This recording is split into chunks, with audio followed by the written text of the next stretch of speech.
Hi, everyone. Welcome back to Patriots History. I'm Larry Swigart, co-author of Patriots History with Michael Allen, and your host for this reading. We are, I don't know, almost halfway through the book, not quite, maybe a third of the way through the book, in lesson 109 today, which is the demise of the Whigs. It's part of chapter 8, House Dividing. I am using the 10th anniversary edition for my reading. I'm sorry, the 15th anniversary edition for my reading. And as of right now, if you want the new 20th anniversary edition, which is a PDF of a new chapter and a whole bunch of new insertions, go to Wild World of History and sign up for the VIP subscription service, or go to the Wild World of Politics and sign up for the Insider subscription. These are awesome. I'm not going to go into all the stuff you get from either of these tremendous stuff just by themselves, but you'll also get a free copy of the 20th anniversary edition. So here's what I want you to do. If you sign up for either one of those today or anytime soon, email me at Larry@wildworldhistory.com and say, hey, I want your offer of the free updated 20th anniversary edition of Patriots History. I got a subscriber, a VIP subscription. I got a insider subscription, and I'll get it to you. Okay. And as a reminder, my new book, Patriots History of Globalism, just came out. You got to get this one, folks. I mean, it takes you through the 200 years that they've tried to install global elite government over people across the globe, and nobody's buying it. It's failed every time before, and the last chapter shows you how they're on their heels this time as well, the rise and decline. So check it out. It's available now. It reached #1 already in Amazon in several categories. Let's make it #1 everywhere, right?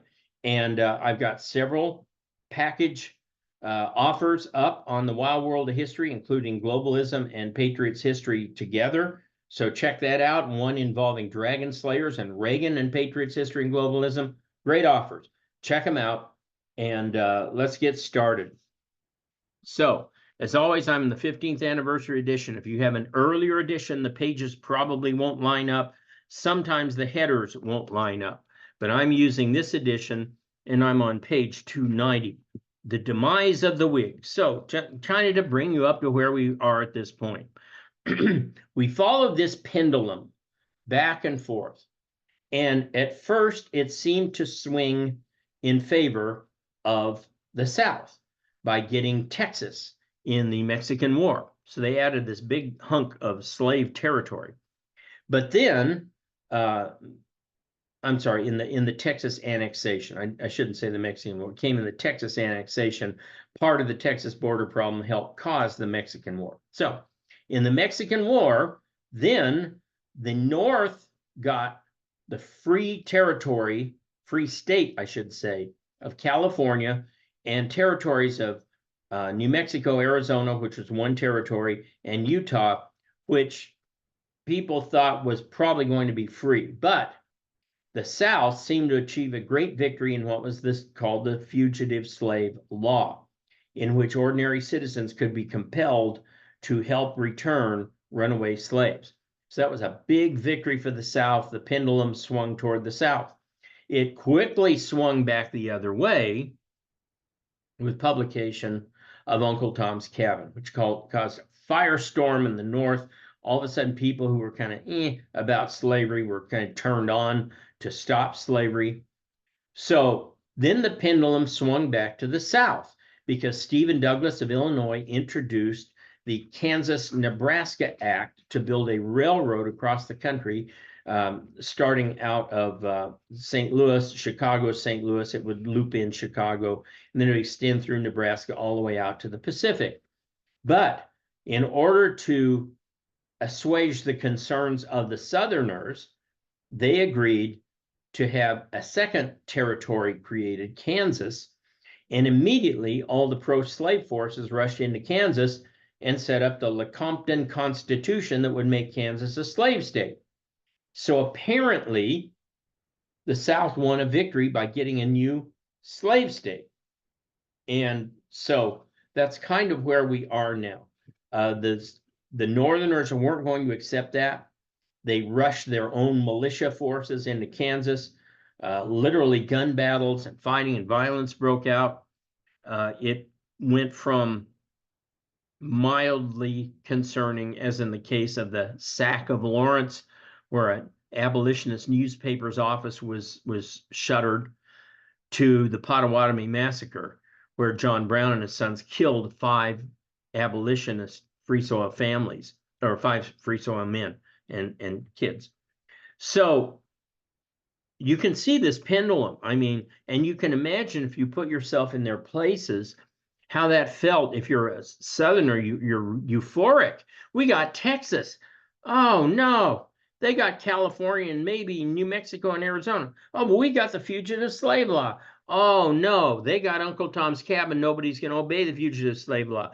Oh, we got Kansas. So this goes back and forth. So I'm starting now on 290, the demise of the Whigs. Whatever remained of Southern Whigs withered away after the Kansas-Nebraska Act.